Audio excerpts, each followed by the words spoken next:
too. Don't worry, be happy. That's right. Happiness is, and tomorrow, God's will for me is perfect happiness. 101. The 101. I love that Mhm. lesson. I Great. love everything about it. It's just so cool and so fun. Yeah. So, Lesson 101. yay. All right, so we are up and running on Zoom. Good morning, good afternoon, good evening, everybody. So grateful to have us all here. And I thought maybe for this evening, what we could do is talk a little bit about our own personal journeys and how we came up to where we are, what inspired us. And I think I've talked about mine to the everybody knows what happened or how I came about, I believe. And I know we've heard a lot about Dove and where his experiences, but John, for instance, I was just saying I'd like to know more about you and excuse me, uh, Laura, Rafi, not saying that Dove couldn't talk about his journey, because definitely there's lots of stuff we don't know about each other's journey, but I love it. And John had proposed to read a poem to us this evening and then maybe chat a little bit about his journey with the course. So are you ready to do that, John? I absolutely am, and Uh, I just want to say how delighted I am to be here on this Tuesday night at 7 Eastern.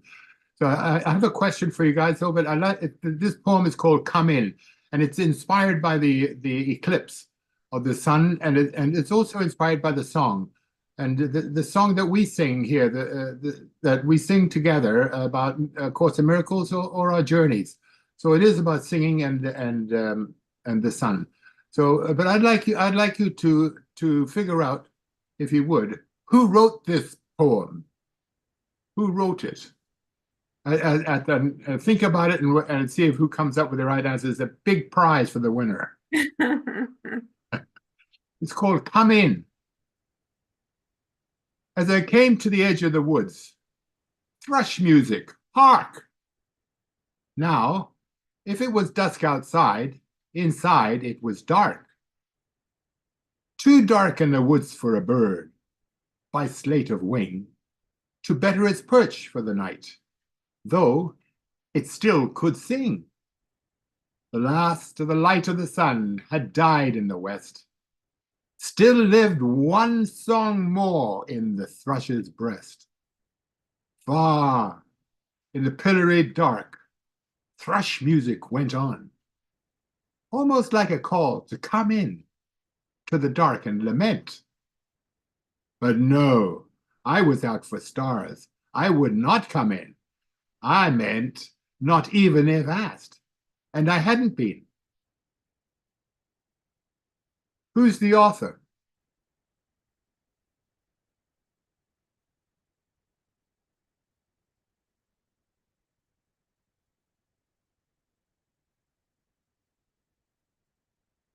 Well, it ain't Joni Rivers. Robert Frost. I was thinking Oh, Robert close. Me Frost. too. Close. To roads. Yeah, talked about roads and I I love it. How beautiful. yeah, thank you. thought that was a nice poem too. Very nice. Yeah. So John, how did you find out about A Course in Miracles? Are you a Course in Miracles student? First off, so sometimes people are not. How did you find out, and what is your take on it? What is waiting for you from your study of the course? Well, you know what? I'll tell you what's right big for me right now, because it's I think it was Karen, or I think it was Karen sent out. She'd watched the guy from Ireland, Keith, whatever, and I watched his program today on questions, and it was done at the end of March, the 26th of March, and that is so Joel Goldsmith, like that I couldn't imagine it. So, and now that guy learned from Kenneth Wapnick, and I had been tutored under Kenneth Wapnick quite a bit, but just realization, how deep the course is, how really, really deep, and it's just it's a step by step process, And for my step-by-step process came when I was in a philosophy school called concept therapy, which is a philosophy of health espoused by a chiropractic school. It's a nonprofit educational course being taught continuously since 1949 and in San Antonio, Texas. And basically, it's a philosophy of life as well as of health. So that kind of exposed me to that. But one day a student came in. She came from Montreal, and she also had been a concept therapy student, but now she had discovered Course in Miracles. So she brought this Course in Miracles, and she was, by the way, on her way to California, where she did. I can't even remember her name, but you'd all know her because she was early on major person in California for Course in Miracles. But anyway, she showed me this book. But I tell you how concepts work. As soon as I saw that book, I knew right off the bat. This is, like just by the first sight, this was another Bible, and that is the last thing on earth that I wanted anything to do with. Another Bible. I had enough trouble with the Bible that I already had, and it was nothing. I hadn't put two and two together on my own Bible, let alone another one. And I had been exposed to OSB, which is another sort of a big text like that. So I thought, I'm going to pass on this. And then 1990, that was in early 80s. In 89 and 1990, I was invited to go to a creativity class in Vancouver. And I lived in Toronto, so that means buying an airplane ticket and flying out to Vancouver, which was recommended that I do because I had been to a Kundalini class in somewhere, and they told me that they had friends out there, and I'd been exposed to Gopi Krishna. I don't know if you heard of him. He was an Indian mystic, and so quite a modern one, and many of his students were still around. And anyway, so I went to this class in Vancouver. The class in creativity, how to create. And that was right up my alley because concept therapy was about creation, but I hadn't had much luck with doing it. And so what I was interested in materialism and stuff like very much so. And, I had a young family. I wanted to show a life, and I was interested in creating in a lawful, legitimate way. And so this lady's good. She promised that she would be able to deliver the goods. I got out there, and I went to the hotel and got there, I think 8:30, ready for 9 o'clock. Well, it turns out that the room that she rented wasn't ready for us, or let's put it this way, she wasn't ready for us. She was in a room with her support staff, and she kept us outside from 8:30 through to well past 11 o'clock, stuff like that. And she never bothered to come out, but she did send some of the support staff out, and to periodically to let us know the class had started at 9 o'clock. And that we were in lesson. The only thing is the lesson was in the hallway, and it was downstairs, just off the lobby. So just to be wide awake to what was going on in our lives was part of the course. And this was it wasn't actually planned that way, but this is the way that it was turning out. So she said, this is perfectly okay. And, but it wasn't okay for me because it brought up a lot of stuff, and for the other people as well.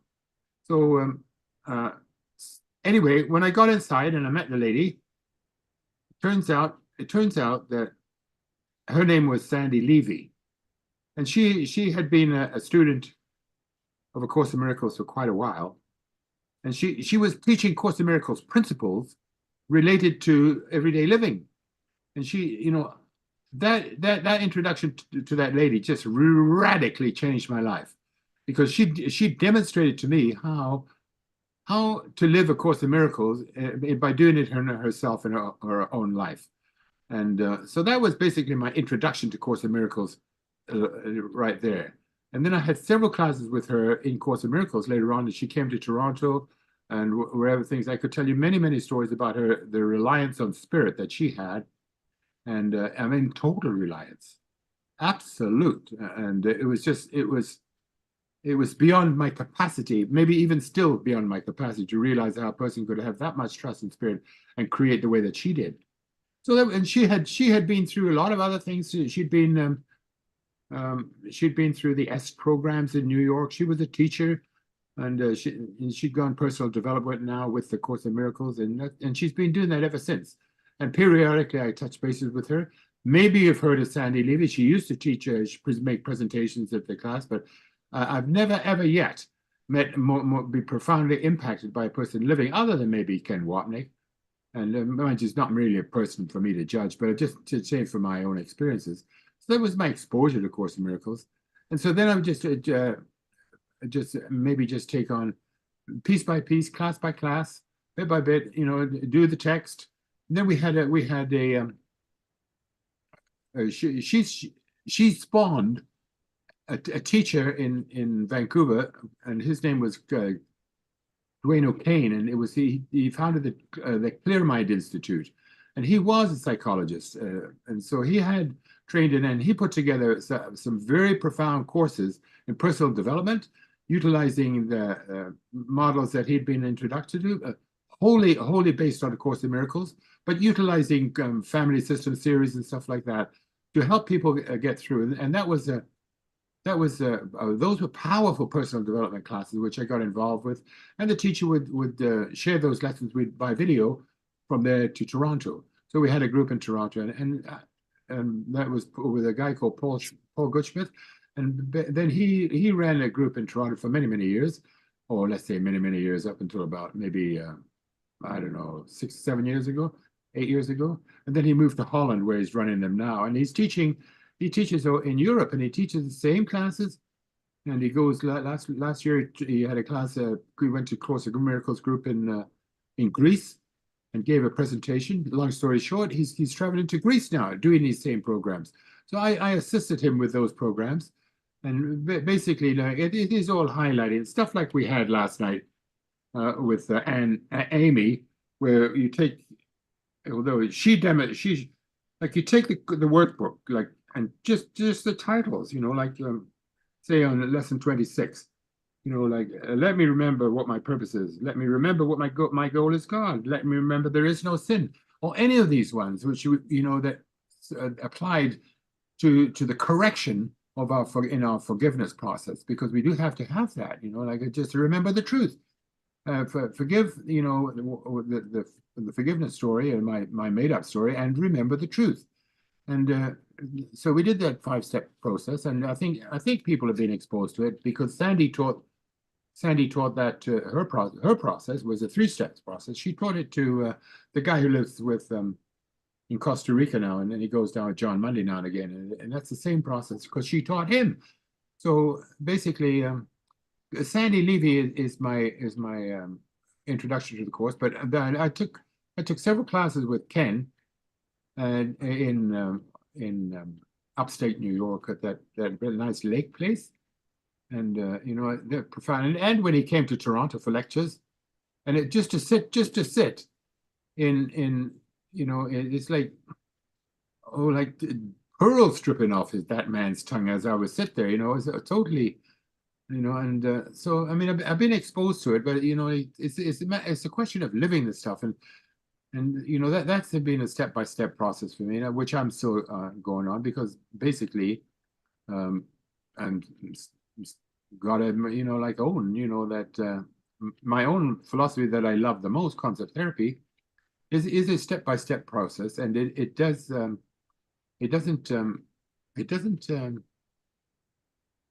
so much as you could say open itself to leapfrogging. And when I say leapfrogging, I mean jumping to spiritualizing my ego problems away. And I forget what the term of that Course in Miracles is, but maybe you could refresh my memory on it. Bypassing, spiritual bypassing. Spiritual bypassing. So, you know, so that's exactly, you know, it doesn't lend itself to that, because it lends itself to living your life, straightening out your life here on this plane first, get in and like, because it's a health and it was put out for health professionals, mainly chiropractic, who don't practice with medicine or anything like that, but they do practice with the one innate power, which that was the basis of it. There is only one power. You know that, and I learned that first in concept therapy. There is not two powers. It expresses in two powers, but there's only one power. And you know that keeps on showing up. And you know, like as long as I'm thinking ego, I'm thinking two powers. So like it's an undoing process. But the point is that on a physical, mental, and spiritual level, like on the physical and mental, I need to be clear, that my body depends on my ability to identify itself with laws, physical laws.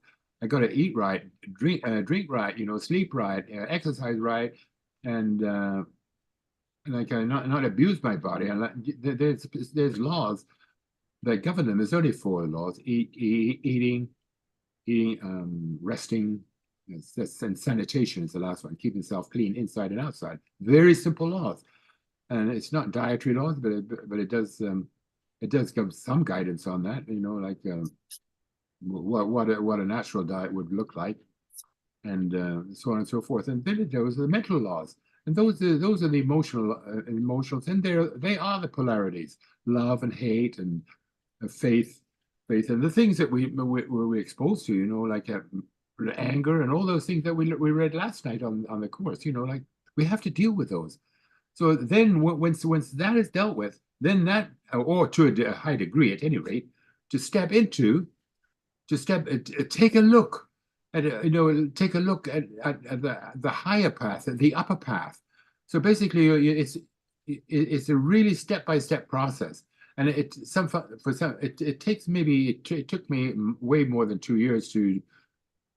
Well, I'm still going up that path, basically, and the Course of Miracles helps me so much with that path, because it reminds me, that I do have a devil part and a God part, and which voice am I listening to? Which one do I identify with? So if I'm going up to knock at the gate of the temple, and we heard that the other day on somebody's call. I forget which one it was, but you knock at the door and God says, "Who's there?" And you say, "It is I." He said, "What do you want?" He says, "I want to come in." He says, "No, you're not ready yet." You have to identify, come to the point where you're knocking at the door and you say, and he says, "Who are you? Who's there?" And you say, "You are here." That's the identifying myself with the deity, like that I am the deity, that I am expressing the deity. And that is a learned process, because that's the step we're all going on. And that's exposed us to my original Bible. Jesus telling me the same story. Like, hey, he didn't come from anything other than matter. He's a creator of matter, but he was perfected himself in some way, manner, shape, or form, and he perfected himself. And it's so exciting to hear those stories about those people who, and in other Bibles too, in other spirituality, who did the same thing. It's almost as if they were, like sent as avatars to remind us. And Moses, another one, like we're so caught up in this matter, and that speaks to the song I told you about, Lynn, about that Disturbed song, on the Song of Silence. We're still, attracted to this matter so heavily, because we don't listen and we don't say yes to the voice. So it's about being reminded to say yes, and being in the environment to say yes, and being where you care to, and where there's other souls living and breathing in the same song sheet. Because and I tell you this, I told my daughter today, it's the same thing I learned from Dr. Fleet. Every living thing grows into the likeness of its environment, basically from the electron up. And this whole process is an integrative process. It's constantly integrating into higher and higher forms of expression. We're on that step now, and it's up to us to make a choice, like to stay on this one and deal with what comes up, because there is plenty of stuff still there to come up, still there. Every time I'll give an example. I'm the Beam Club chief pilot of the Beam Club of people who study Rays of the Dawn, which is the mental emotional book. And after that, I was so high, and I would say, like, if there was any leapfrogging or spiritualization, I was really on a high vibration. I came out, and somebody insulted me in the elevator, and guess what? Guess where I went? I got triggered. And it's what Amy said last night. You know, if there's anything, if there's a bullet in your gun, a trigger, you know, will fire the bullet. Well, there was a bullet in my gun, even at that state. If there's any, you know, so a trigger is, if you pull the trigger and there's nothing there, nothing will happen. So I'm not there yet, you know, and but I'm working on it. And I'm recognizing people, you know, piece by piece who are helping me. And some of those people say I help them too, because I shine light, you know, where I've been on my journey where they haven't been, and they shine lights where I have been. They haven't been where they've been, where I haven't been. And so it's an incredibly loving experience because I'm exposed to love on a daily basis in places and forms like that poem, like the thrush. Can you imagine that thrush? Listening to the thrush after dark, still singing its song, like in being awake, have the sensitivity to being awake to that's God expressing himself in a thrush at night and being awake to the beauty of where we live, the beauty of the nature that's springing forth now in our very and just knowing that there may be threats to our coming us, but there's been plenty of threats before. Somebody was saying, this eclipse is going to be mark something, blah blah blah. Well, they said that about so many things. How many times is the world going to end? You know, like the population control. Yeah, there's been dreadful things. You know, like the guy tried to do population control when Jesus was around. You know, they want to kill all the boys for some reason or other. And this has been going on for a long, long time. So there is one power operating. Yeah, maybe it is an illusion, but you know, from us, from our experience, we do have an opportunity to use our illusions to wake up, to smell some coffee, you know, like, and hey, take them step. Maybe I can let go of some of these appearances that I've made, like Joel Goldsmith when he says, these are just appearances, you know. There is only one power. There is only one power. Can I express myself? Can I identify with that? And can I do that consciously and willingly? You know, hey, that's my journey. That's my story. Thank you for inviting me to. I love to share that story. And I just hit some of the highlights on it. And Dr. Fleet, he lives in Concept. He used to live in San Antonio, Texas. But it's the most profound philosophy because it starts with the electron and it ends up with the cosmic consciousness. So, it's a step by step by step by step. Without any reference to, but it does correlate the teachings of theology and of science in the areas where they agree with each other. So it's not one man's view. He correlated all the teachings of so many disciplines, and he was given an inspiration to do that, and he wrote that philosophy, and so that's where that's from. So, if anybody has any questions, or that'd be great. I'd be happy to answer them as best as I can. But I do want to say that, again, I reiterate, and I've seen Michaela on a few other shows, but, you know, like every time I see her, and she reminds me of how much she loves her family with and older sons. And, you know, like she inspires me. Everybody inspires me. And when they go on the different programs and they learn from the different teachers, because it's, like I said, every living thing grows into the likeness of its environment. And this environment that we're in now is a massive growth in consciousness. So that's my story. I love you. Thank you, John. That's beautiful. Wow, how interesting, and you know, just some intersection. You know, I know of Sandy Levy and also Diedrich Walsack, who's the guy in Costa Rica. I've studied with him and very very affected by his programs. You know, and you know, of course, Ken is always a central figure that, you know, most of us, you know, can go back to and have a relationship with. But, you know, what amazes me, you mentioned Keith Kavanaugh, and I was looking at some of Keith Kavanaugh.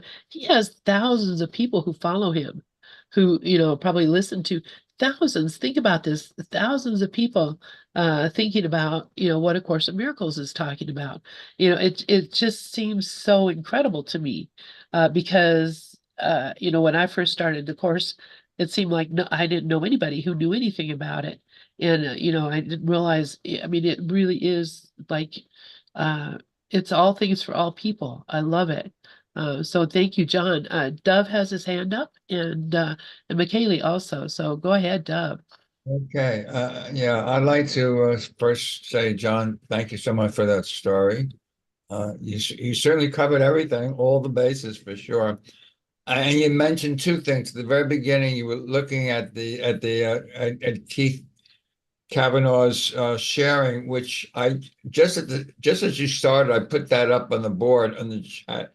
Maybe some people came in late, but it's up there. I can put it up again. And he answers a lot of questions, but the first question he answers is something that you also mentioned. So there's a synchronicity here. The very first question is on what is a spiritual bypass in Yeah. miracles. Now, the funniest thing is, I have been saying for a long time, there's no such thing as a spiritual bypass. Suzanne de Kaiser, who I do sessions with every Friday morning, says that there is, and I said, no, there isn't. But I listened to him. It takes about 15, 20 minutes. And he goes over why there is such a thing as a spiritual bypass. And I learned something from it. Len, if you want to play it, I think it's well worth playing. It's the very first question he addresses. What is a spiritual bypass? I can very quickly say, anytime you want to change anything, it's a spiritual bypass. So spirit doesn't change anything. Everything is changeless. But the ego loves to, maybe I'll move this a little this way. That's a spiritual bypass. So I just want to mention that. I know I see Mikhail has her hand up, so maybe you want to take that question. If you want to play it, I think it's well worth it. Yeah, thank you, Dove. I will bring it up, and if folks want to see it, I will definitely play it. McKaylee, please go ahead, my friend. Thank you, John. That was beautiful what you said. That I appreciate that. You said my stories inspire you, so thank you. I really do, and I love the lesson today. I love everything you said, John, and how you came to A Course in Miracles. And yeah, I've seen you on John Monday's class, which I go to also. But the lesson today, I just want to read a little from it, and it's actually from the text. It's in Ken Wapnick's book. When you meet anyone, remember it is a holy encounter. As you see him, you will see yourself. As you treat him, you will treat yourself. As you think of him, you will think of yourself. Never forget this, for in him you will find yourself or lose yourself. Whenever two sons of God meet, they are given another chance at salvation. Do not leave anyone without giving salvation to him and receiving it yourself. For I am always there with you in remembrance of you. And then I just want to bring up something that Ken wrote in his book, of Journey Through the Workbook. No matter what you believe you have done to others, yourself, or God, it has had no effect on reality. The source of guilt is the belief that our sin has affected reality. All sadness comes from believing this illusion, all joy from accepting its unreality.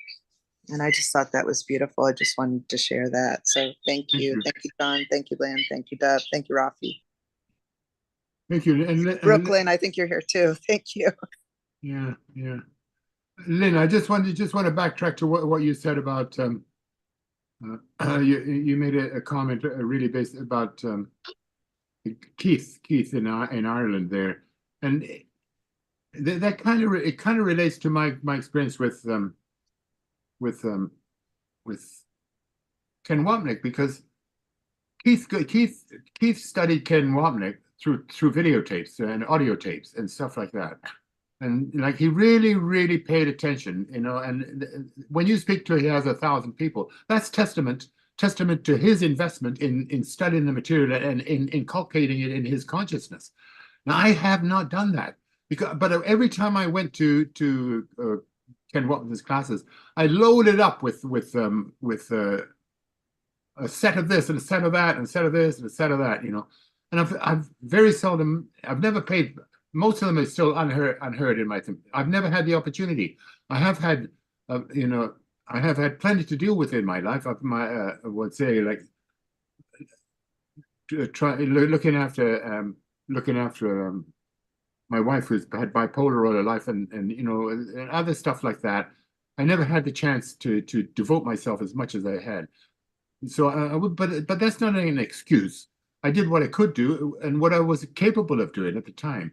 But the point goes to saying, like what I said about your environment. If like it goes back to that. And whatever I focus on and concentrate and put myself in it, that's going to show up.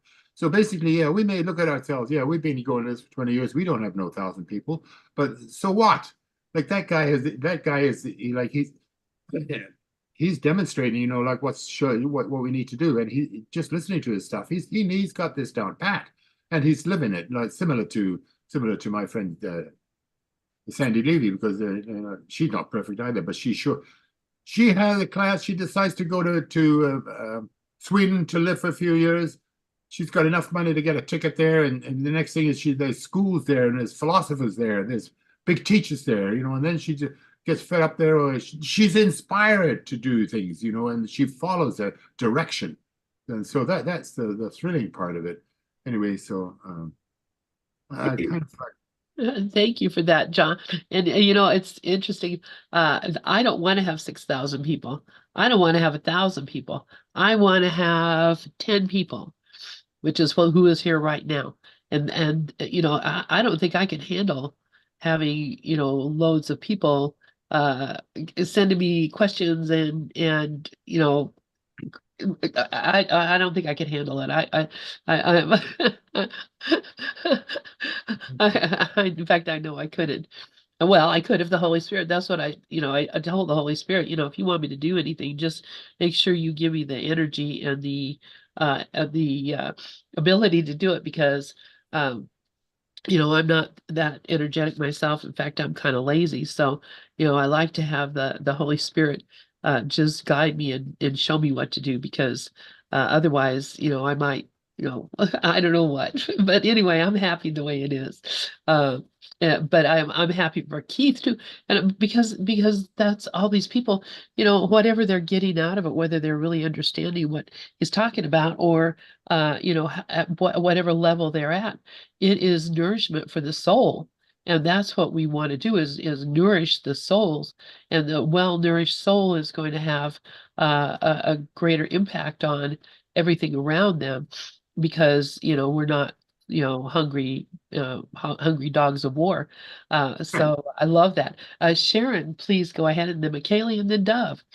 Well, I just want to thank John, and it was beautiful. And I also want to say, I say this a lot. I'm a big fan of Ken Wapnick, and when I met Keith, it was before he had gotten on he was posting on Facebook, and Kate Greaves had posted something he posted, and then he opened up his Zoom. And now I go through his podcasts, just all night. I mean, before I go to sleep, when I tell you, Ken was a scholar, and Keith is too. Keith is very humble like Ken. Keith's background is that he was very into spirituality and philosophy. And if you hear how he speaks, Holy Spirit gives it to the beings that were designed to do the work like he is. And he'll never say that he got it from Holy Spirit. He'll always say, Kenneth Wapnick was my teacher. Kenneth Wapnick. And I just think, and from listening to Ken as many years as we've all listened, he's just as good, Keith. In some ways, I don't want to compare them. They're equally as good. But the thing that I love about both of them is they don't compromise. They do not compromise at all. Like, people can go to Keith and say, my child died, and he'll be very, very compassionate. But he'll also say that, but it's not you, because the you that you think you are is a thought, and our beliefs. So, it helps me when I'm in because sometimes, our minds get into places where, it's not fun. So he's just one that gets it out. So I wanted to tell you that if you want to play that, Lynn, the one that Dove's talking about, I heard that one the other day. It's great because basically, whenever you try to fix anything, and I'm still, in the classroom and I'm still with the lessons, but I think that Keith also says that he'll never say that his ego's transcended. He'll always say that he has work to do, which I also love in a teacher. That's all. Thank you, Sharon. And yeah, I mean, he won't say that unless that's the truth. And obviously, we all are in that same boat. So I love that so much. McKaylee, please go ahead. Yeah, I just want to say that, uh, I understand, like you said, oh, I just want 10. And that's okay because everything is perfect just the way it is. And, even if somebody has thousands of people, I'm not to judge it. And there may be somebody, especially when it's available on YouTube later on, like archived, there may be somebody at that particular moment that is going through something and needs to click on to that and just hear something, and it's perfect for them at that particular moment. They may not be ready for the whole big class at that time, but they may come back later on to that. And I know with Tara Singh, Dr. Helen Schuckman told him to go out and do workshops and that he had to have 25 people. If he didn't have 25 people, the workshop was going to be canceled. So that was something between those two. And then I was fortunate enough to be able to go to Ken Wapnick's classes when he came to California with Gloria. And yeah, they were bigger than 25. So I don't know what was, up with that. So, everything is perfect just the way it is. I'm not going to judge anything. And I just let all things be exactly as they are. Thank you. Thank you, thank you, thank you, thank you, thank you. Perfect and beautifully said. I love that. Dove, please go ahead. Yeah, I totally agree with McKaylee. First of all, anything that has to do with numbers is always of the ego. Always. There's no two ways about it. I mean, anything that changes is always of the ego. In fact, that's what we're going to have. We listen to Keith. The ego is always into change. Well, yeah, I want more. Yeah.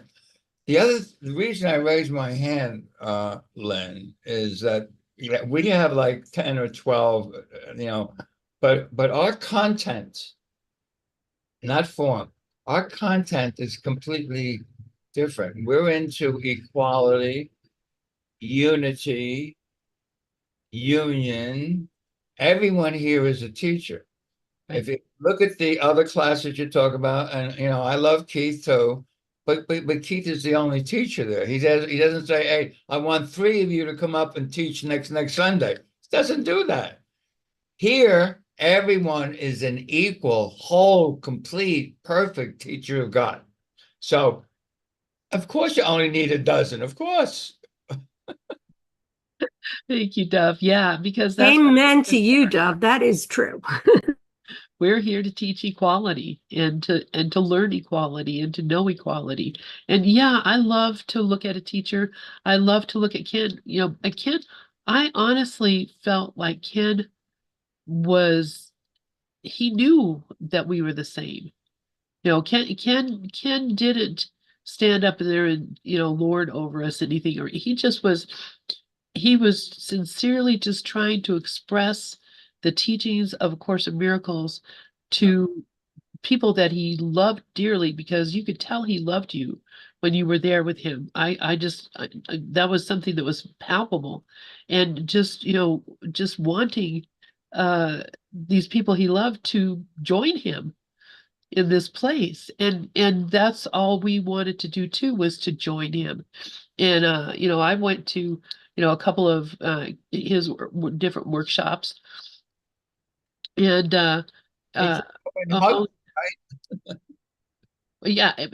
but it was just, I felt very, I didn't feel like I was there learning from someone who had all the answers.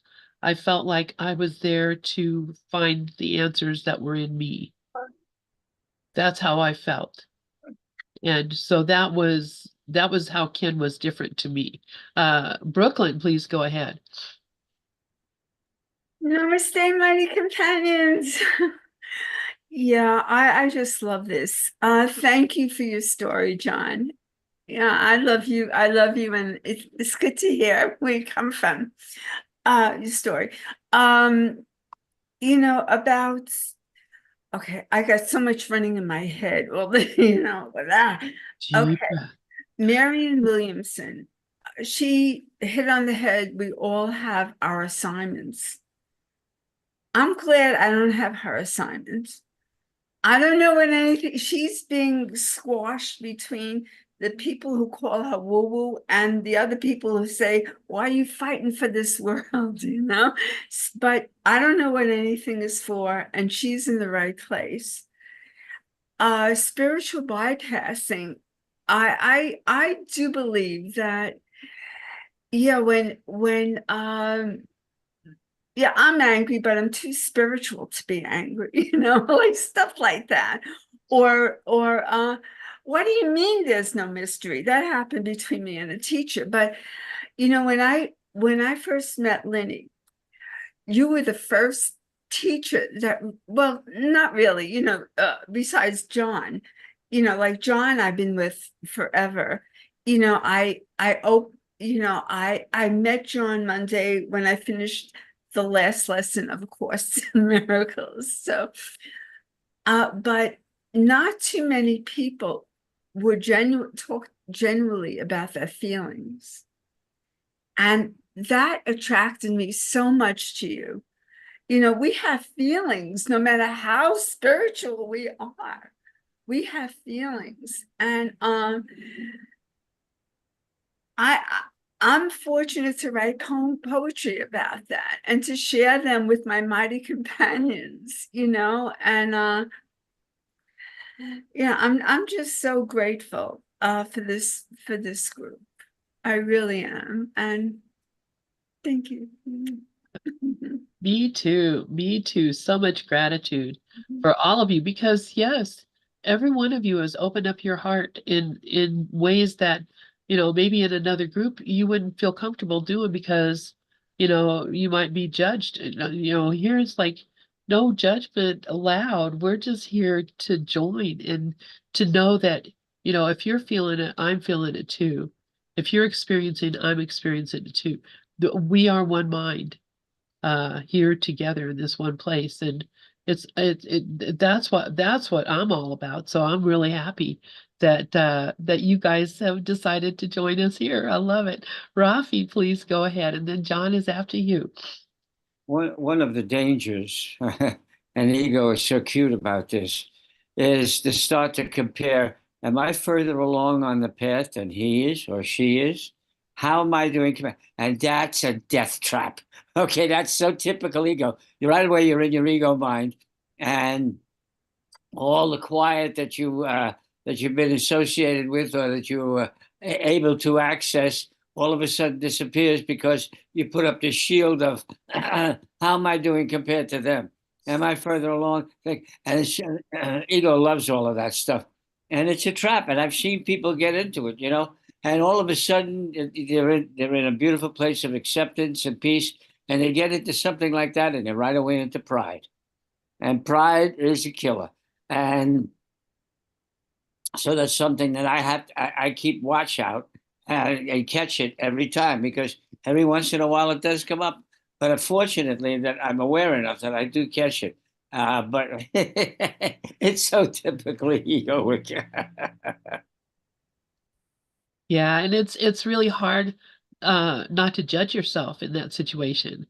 And that's the problem is that we recognize that something is coming up and then we beat ourselves up for it or we judge ourselves and think, well, that's not, this is not the way a teacher of God would be, or this is not, we go into this judgment and treat ourselves in a way that we wouldn't treat another person that we loved. We wouldn't treat another person we love that way. We might treat somebody that we had agreements with that way, but we wouldn't treat another person that we love that way. And so, that's what I have to always remember. Yes, that stuff comes up. Yes, I recognize, ego's excited and wants to show off. Yes, I understand that I want that too because, obviously I'm, listening to it and thinking about it. But the reality of it is, uh, we're all the same. And so there's nothing that there's nothing that I have done that you haven't done. There's nothing that I have that you don't have. We're all the same. And that's the most important thing to remember. Yeah, I might get all, think, oh, I had a spiritual insight. I know I went to a workshop one time and the teacher was trying to get people to engage or something and I held up my hand and said something I thought was pretty I was pretty smart, and he was like, "Ooh, yeah, you've been doing your homework, you know what you're up to, you know what's going on." I felt so proud. I'm like, "Oh my God, look at me, I'm being pointed out by the teacher as having my stuff together." Well, that's that's BS, complete and total, because that it all went right out the window right then. When I bought into that idea of being the good girl, that knew something that the other people didn't know.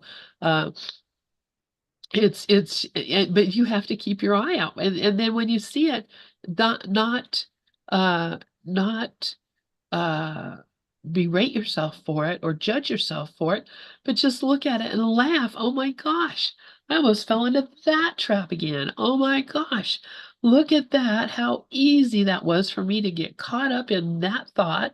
I can let it go. And that's the thing we have to do, is just remember, it comes to pass. We can let it go. John, please go ahead. Yeah, thank you, Lynn. I just would like to give you some feedback because I just had something come to me, and it came is from Rafi too. Because when you said that you went to Ken Wapnick's classes and you were open for things to learn anew, that is very profound because mine is different. When I went to Ken's class, I told you I was listening for the pearls, like, and so it was like I was going there to get from Ken, and it what the in it would and the realization that I got from you is that basically I was there on an experiential basis, doing what you're saying. Look at me now. Now I know what he knows. Blah blah blah. But basically, from where I'm at sitting at now is that if I'm and that is really outside. Insight comes from the inner awareness that something's going on, and I have an understanding. I've been able to connect some dots for myself, and I can do that by showing up that I am equal, and that there's, and I'm just a sponge to absorb stuff and integrate it in myself, as opposed to looking to some outside source for all my sustenance, whether that be physical, mental, or spiritual. I'm the one who's responsible for the way that I uptake my nourishment, and that was really profound when you said that, because it goes back to when I was a kid, compared to your cousins.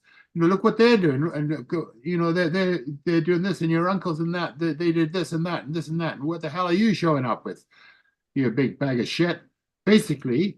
Like, and so it's always been a struggle for me, and so just to have you say that, it's just align me. And what Dub was saying about the equality, like, hey, I may have been subjected to that, but basically that's abuse. And I can understand that now. They were only just trying to give me the best they could with what they had, but it didn't work for me, and I traumatized. And so basically, but I do have to own it, that I can learn, like from what you said, that I'm there to put together for my stuff, and as it applies to the inside of me, not dependent upon what other people um, do or don't do for me. So thank you for letting me say that. Thank you, John. That was very sweet and very beautiful. I appreciate that tremendously. Thank you so much. Brooklyn, please go ahead. I can't believe it. What I was going to say, people just wrote in the chat. Everything happens perfectly. Yeah, I agree with Michaela. I love Rafi wrote, yeah, Dove wrote, everyone receives exactly what they need. Rafi, we are all equally precious expressions of the infinite divine love, the very essence of all being. I remember when I just realized, yeah, I'm living the right way. I'm living the way Holy Spirit. And I remember saying to you, Lenny, I said, I don't know if I'm, living the right way. And you said, all expressions of love and maximum. Thank you. Like I'm not, we all share love in the way we're meant to. Yeah. Yeah, beautiful. Thank you, Brooklyn. Oh my goodness, this is just so lovely. Do you guys want to watch that Keith Kavanaugh thing? I don't know if we have time. We can, He covers it in 15 minutes. okay. Did you guys want to watch that? I'll put it on. And It's well worth it. all right. I'll believe you. I'll take your word on that because I know you know of which you speak. Let me see here. We get it up here so that I can actually share. Okay, there we go. All right, here we go. Our sweet friend Keith. Zoom meeting, not a Sunday Zoom meeting, a midweek Zoom meeting. We won't have one on Sunday for Easter, so I thought we would have one today, especially as there are oodles.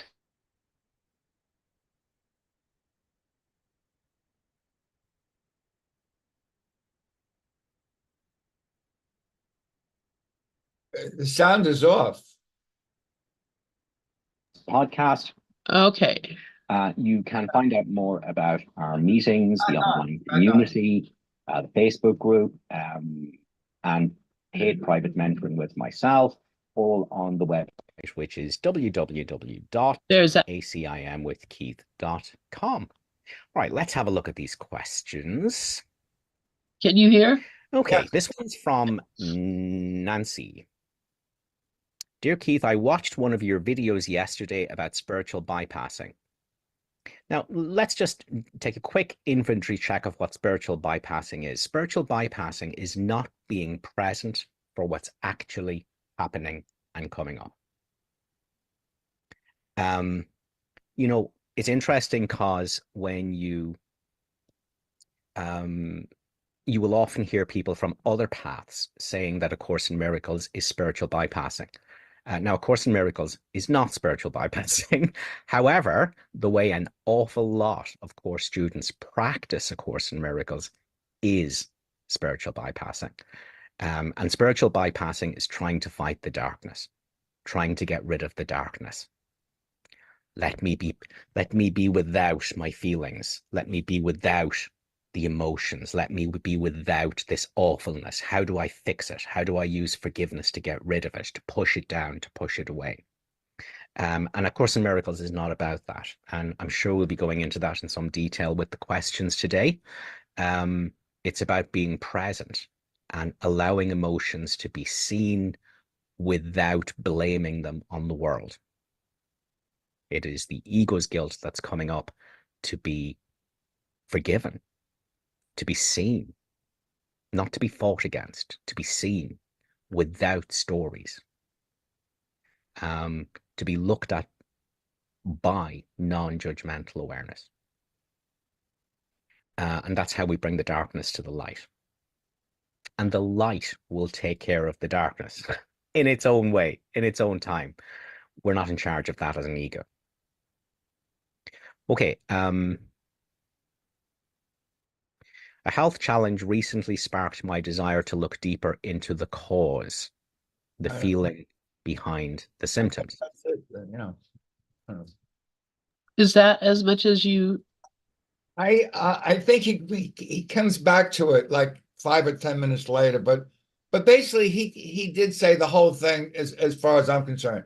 You you don't cover things up, you don't try to change anything, you just allow it to be. And as Ken Wapnick says, you look at it without judgment, and that moves you from your wrong-mindedness to your right-mindedness. So if you look at it with any kind of judgment, that's the ego. And if you allow the Holy Spirit to just look at it, the Holy Spirit doesn't see what you see. He looks and says, whatever it is that it's nothing. That's why lesson one, nothing I see means anything. So we think it's something, so we look to cover it up. We keep it in the dark. He said, no, be present to it.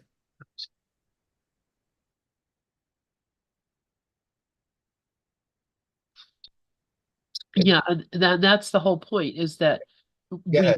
we like you said, bring the darkness to the light. We have to look at the darkness, which is something that would be spiritual bypassing if we just went along and didn't look at the darkness. We have to really look at the darkness, look at, what is it that I'm experiencing. It was something that I experience a lot, and you probably may not recognize this, but here it is, jealousy. I said that about Keith having 6,000 people and what a great thing, but there's a little part of me that says, Lynn, you could do that too. You could you could have that too. You could be that too. And what's different about him? What does he have that I don't have? Well, really the thing I think I have that he doesn't have is that I am minimalist. I'm lazy. I'm not going to do anything I absolutely don't have to do. I Then just you do fine. I mean, you really do. And the thing is, you wouldn't be where you are is exactly where you're supposed to be. And exactly. jealousy is something I remember when 20 years ago there was jealousy after everything that happened to me. And I remember saying to a friend, I don't like this feeling, jealousy. Now, again, that is the ego. And this is where Keith helps me a lot. He'll say, what does that have to do with you? You can't change the ego.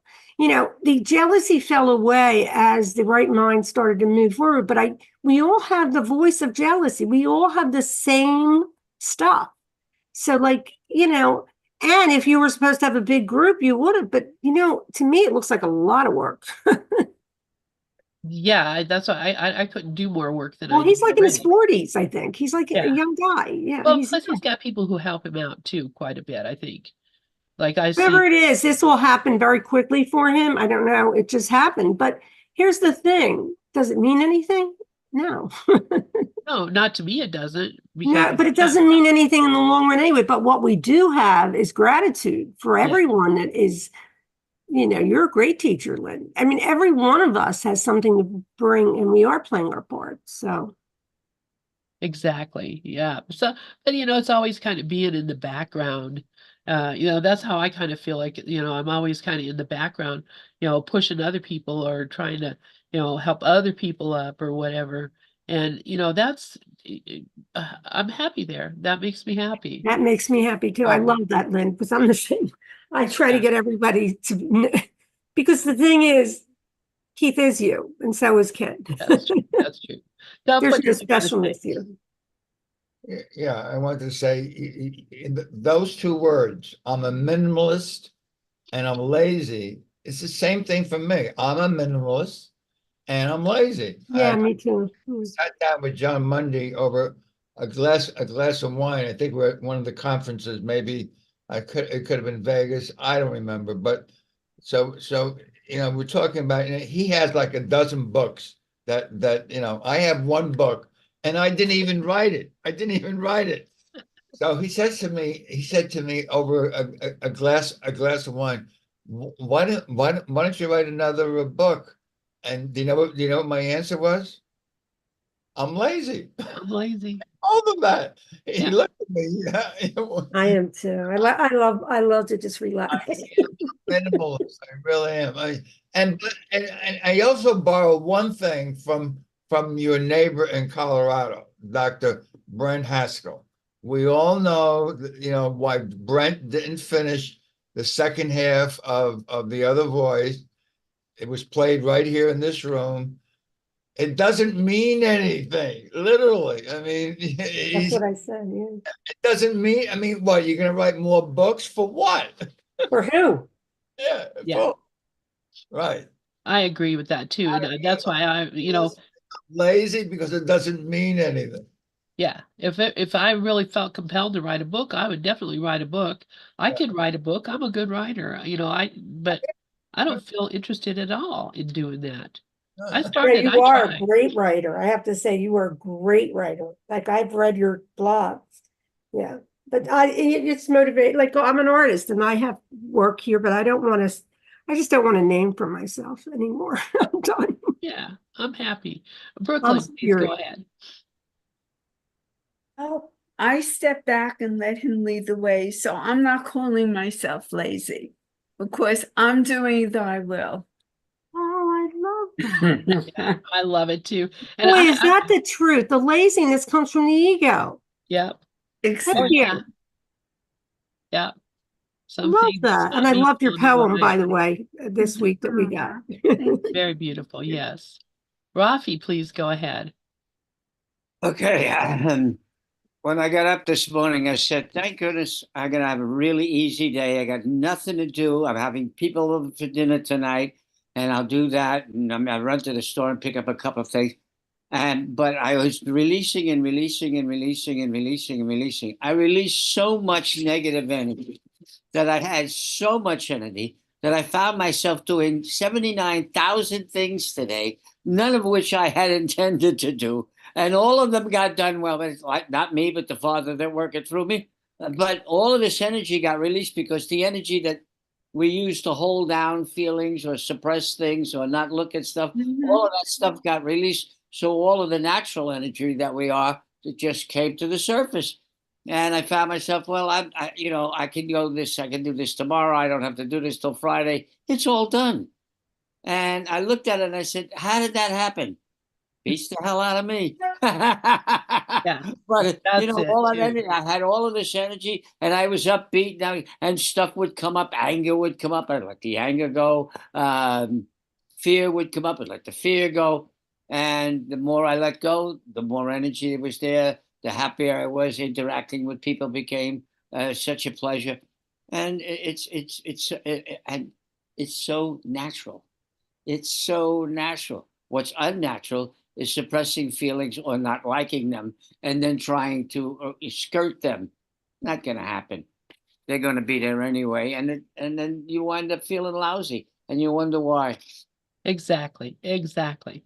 All right, you guys, our time is up. I love, love, love, love, love you all. Brooklyn, I was going to say, you look so gorgeous with that red today. That is just, Nice. oh my goodness. She does. She's Just beautiful. the glasses and everything, just beautiful picture. I love it. So, Oh, you always look beautiful, Lenny. And Laura's here. And who else is here? Elizabeth's here. Did she leave yet? yeah, she's still here.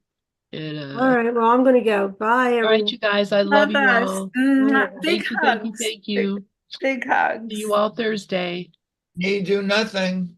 That's right. I know, and I'm gonna dust. I know I'm gonna dust. I don't Oh, know there you when.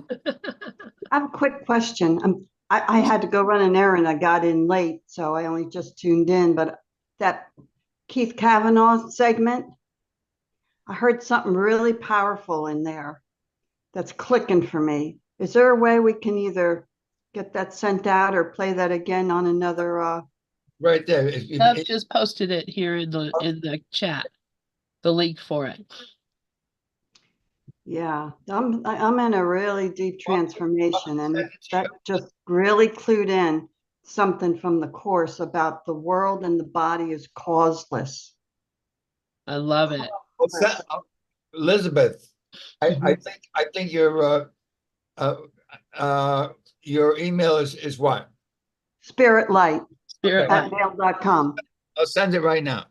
All right. Oh, that would be great because I'm going to get on John's class now, and I've got some big classes coming up over the next few days. And That's right. John has a class. Yeah. I go Yeah. Thursday. I go. Very good. All right. Well, I'm Walking Thank each you. other home. that's right. oh, wow, you bet.